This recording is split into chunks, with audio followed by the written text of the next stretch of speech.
Welcome back to Terphouse Weekly. Today is Thursday, January 3rd, and I'm your host, as always, James Lynch. Happy New Year. This is our first show of 2019, and apologies for getting this out a little bit later. Things got a little crazy this past week, just with the holiday season. And speaking of this past week, we had the UFC 232 card last Saturday, and unfortunately, both of our Team Terphouse fighters came up short. Of course, Brian Kelleher ended up losing to Montel Jackson, and then we had Andre Ewell coming up short against Nathaniel Wood. But really cool on the UFC broadcast, if you guys watch, Mr. Terphouse himself, Brandon, got to do the walkout with Andre Ewell, so congratulations to Brandon for that. He was also in his corner, so that was really cool, representing Terphouse on the big stage. And of course, we just had this past week the RIZIN 14 card. Again, two Team Terphouse fighters competing on that one. Of course, I'm talking about Darren Cruikshank and Darion Caldwell. Unfortunately, Cruikshank ended up losing to a fellow UFC veteran in Damian Brown, and Caldwell lost to Kyoji Horiguchi, although we will see a rematch, it looks like, between Horiguchi and Caldwell in Bellator, so I'm very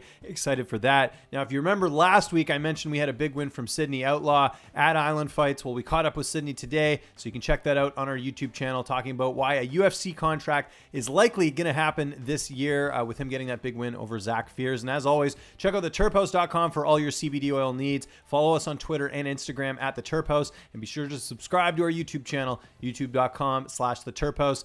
I'm James Lynch, and I will see you next week.